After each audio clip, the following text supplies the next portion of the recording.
Today is March 20th, 2026. If you look outside your window, what you see is the weather. It might be sunny and warm, or it could be cloudy and cool. Weather is the condition of the air around us at a specific time and place. It includes things like temperature, rain, wind, sunshine. Weather can change very quickly. A sunny morning can turn into a rainy afternoon. We check the weather forecast to decide what to wear or carry an umbrella. It is our short-term experience of the atmosphere, happening right now or in the very near future. It is the mood of the atmosphere, constantly shifting from day to day. To understand why our climate is changing, we need to look up at the thin, precious layer of air that surrounds our planet, the atmosphere. The main reason for the shift we're seeing is a change in the composition of this atmosphere, specifically an increase in certain gases.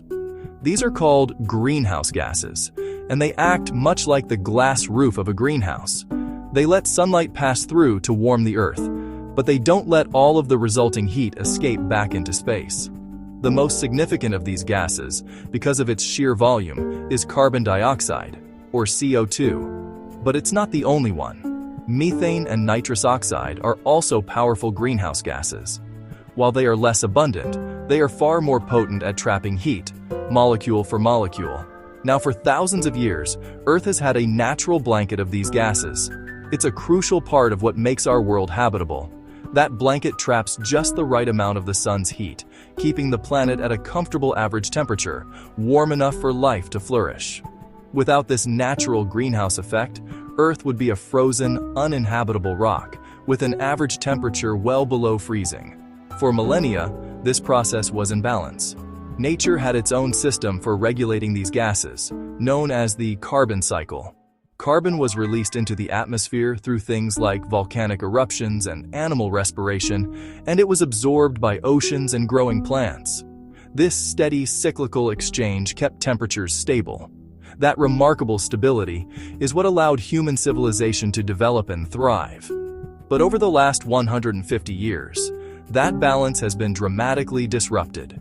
Humans, through our industrial activities, have been adding huge amounts of extra greenhouse gases to the atmosphere, far more than the natural cycle can absorb. The main source is the burning of fossil fuels like coal, oil, and natural gas. We burn these ancient fuels to power our cars, generate electricity for our homes and cities, and run the factories that make our modern lives possible. This process releases vast quantities of carbon dioxide that were safely stored deep underground for millions of years. Think of it like this. The planet's natural blanket was like a light sheet, perfect for a comfortable night's sleep. What we're doing is adding a thick, heavy duvet on top of it. We're thickening the planet's natural blanket so it traps more and more heat. That extra trapped heat is warming the planet's atmosphere, its oceans, and its land. And it's happening at a rate that is unprecedented in human history. Another major contributor is deforestation. Forests are like the lungs of the planet. Through photosynthesis, trees and plants are masters at absorbing carbon dioxide from the air, using the carbon to grow and releasing oxygen. But when we clear vast areas of forest for farming, ranching, or urban development, we lose that vital carbon-absorbing service. Worse, the burning or decay of that cleared vegetation often releases all of its stored carbon right back into the air, compounding the problem. The consequence of all this is that these extra gases don't just disappear. They linger in the atmosphere for a very long time, some for hundreds or even thousands of years. This means the warming we've already caused is locked in for centuries to come, and every ton we add today will have long-lasting effects. This global warming we hear about isn't just an abstract number on a chart or a problem for polar bears in a distant land. It translates into real, tangible changes that we can see and feel in our own local weather, right in our own backyards. The climate we grew up with is shifting, and these changes are becoming the new, often challenging, normal. One of the most direct and widely felt effects is the increase in more frequent and intense heat waves. As the planet's average temperature ticks upward, what was once considered an unusually hot day is becoming a regular occurrence. Summers don't just feel hotter, the duration of extreme heat is extending, making them feel longer and more oppressive. It's not just the temperature on the thermometer. We also have to consider the heat index, or the feels-like temperature, which combines air temperature with relative humidity. A warmer atmosphere holds more moisture, so a 90-degree day can feel like 105, making it much harder for our bodies to cool down through sweating. This isn't just uncomfortable, it's a serious health risk. Extreme heat can be dangerous, leading to conditions like heat exhaustion and life-threatening heat stroke. It's especially risky for the elderly, young children, and outdoor workers who are more vulnerable to its effects. This intense heat also puts a massive strain on our infrastructure, particularly our power grids. As millions of people run their air conditioning at full blast to cope, the demand for electricity can surge, leading to brownouts or even blackouts when the system can't keep up. At the same time, climate change is fundamentally altering the water cycle and our local rainfall patterns. A warmer atmosphere acts like a giant sponge, holding more moisture. This means that when it does rain, the downpours are often much heavier and more concentrated. This leads to a greater risk of flash floods. Our drainage systems, culverts, and storm sewers were often designed for the climate of 50 or 100 years ago, not for the deluges of today. They are easily overwhelmed, causing water to back up into streets and homes, damaging property and critical infrastructure. But here's the paradox. The same process that causes more intense rain can also lead to more severe and prolonged droughts. Higher temperatures increase the rate of evaporation, pulling moisture more quickly from soil, rivers, and lakes. This dries out the land faster between rainfalls, so even in regions that are usually wet, we can see droughts becoming longer and more intense. This has a domino effect, threatening our water supplies for drinking and agriculture, and dramatically increasing the risk of wildfires as forests and grasslands turn into tinderboxes. The changes are even affecting the air we breathe in other ways. Warmer temperatures and higher carbon dioxide levels create ideal conditions for plants to produce more pollen over a longer period. For millions of people with allergies and asthma, this means longer, more intense, and more miserable allergy seasons. And for those living in coastal communities, the changes are arriving with the high tide. As global ice sheets melt and ocean water expands as it warms, sea levels are steadily rising. This isn't just a future threat, it's causing more frequent nuisance flooding, where seawater inundates streets, businesses, and homes during high tides, even on perfectly sunny days without a storm in sight. When major storms do hit, their impact is amplified. Warmer oceans provide more fuel for hurricanes and typhoons, allowing them to intensify rapidly and carry far more rain. And with the higher baseline of sea level, the storm surge, that wall of water pushed ashore by a storm, reaches farther inland than ever before, causing catastrophic damage. From heat waves to floods to allergies, the evidence of a changing climate is all around us. The good news is, we are not helpless in the face of these changes. The power to create meaningful change often begins right at our own front door, with practical actions we can take at home and in our communities.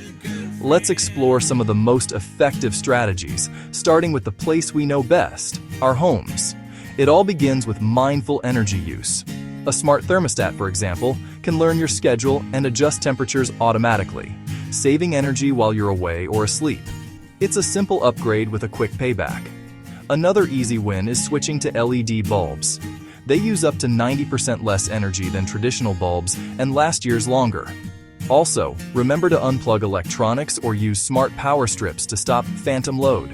The energy devices draw even when turned off. Proper insulation and sealing air leaks around windows and doors are also crucial. These small steps can significantly cut your heating and cooling costs and your emissions. For bigger impact, consider upgrading appliances. Induction cooktops are faster and more efficient than gas or electric, and modern heat pumps can both heat and cool your home with remarkable efficiency. These investments not only lower your carbon footprint, but often pay for themselves over time through energy savings. Beyond our homes, we can reshape our neighborhoods. Plant more trees. They are nature's air conditioners, providing shade, cooling entire blocks, and absorbing carbon dioxide. Rethink how you get around.